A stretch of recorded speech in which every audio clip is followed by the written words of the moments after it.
We have switched vehicles now. Now I'm in the truck. I'm following Kindred in the Falcon. I got the little steering wheel, she's got the big one. I've got the power brakes, she's got the manual brakes. But we both still have a sticky throttle pedal, which is kind of the similarities between these two vehicles, which is kind of funny. Both got old suspension parts, old bushings. I'm going to be getting new parts for the Falcon first, which I got. Well, I actually got tie rod arm and stuff like that for the truck on the way, but I'll probably switch out all the Falcon parts first. So this is my first time following the Falcon, which is nice. A little bit of gray smoke. Well, it's gray or blue coming out of the tailpipe of the Falcon. Could be a small leak in a head gasket or leaky valve, maybe. I'm not sure.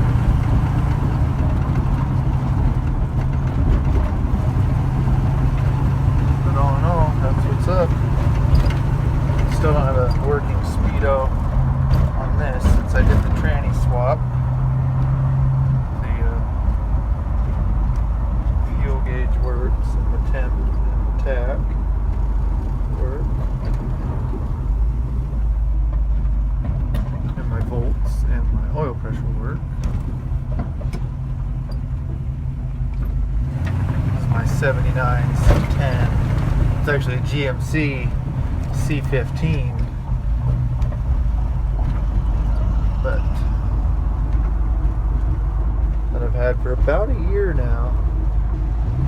Got this ginormous rear view mirror, which I think I want to get rid of and just get the regular stock one, or stock one. So it totally takes my vision away right here. We're turning left. My blinker blinks. It didn't used to blink. It used to be just a solid green light and a solid light on the lights. Now it blinks, but I still don't get a tick inside here, which would be nice. There goes that plume of blue smoke again.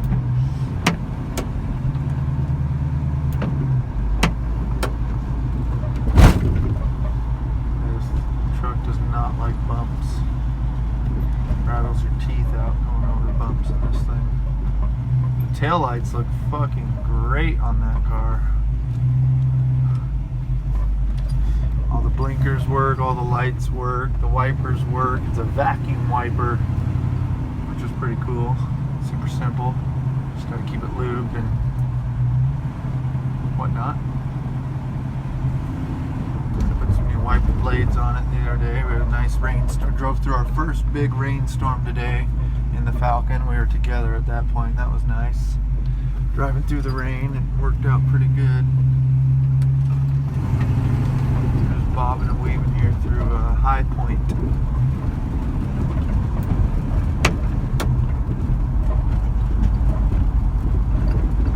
The truck doesn't have intermittent wipers, which would be nice because it's either that or that, and they make one hell of a noise. I haven't looked into that, and I'm not too worried about it. And I got a rear end that I want to build up for this, so it's positive. I have a 12 volt sitting in the garage for that, but haven't got around to that. Now since we got the Falcon, that's kind of priority. Wonder if Kindred will use the blinkers at all on this drive. See, we got another 2 turns that are blinker usable, so we'll see.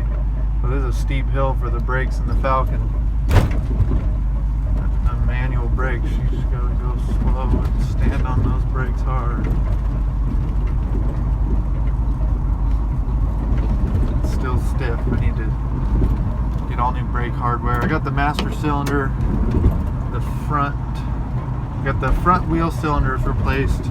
But now I've ordered up, and I have at home, the rear wheel cylinders and a new master cylinder and rear brake shoes and front brake shoes. So I have yet to replace those. I didn't get a chance this weekend, so I'm thinking this next weekend re-go through all the brakes. I think I'm going to order up I need to order up a brake hardware kit so I get all new spring sets and adjusters for all 4 drums, and hopefully it'll brake a little better after that.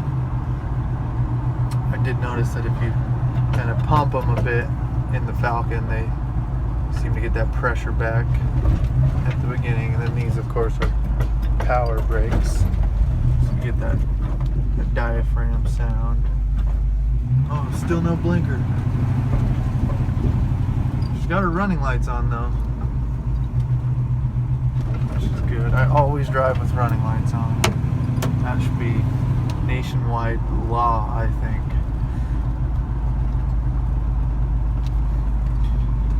Still no seat belts in the Falcon. Still working on, well, I mean, we have the seat belts.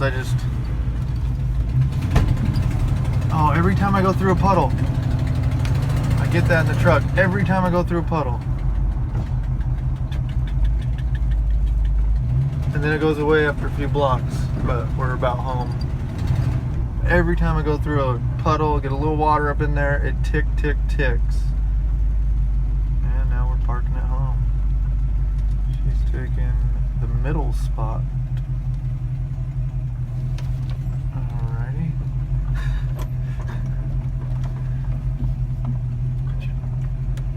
It's good that way.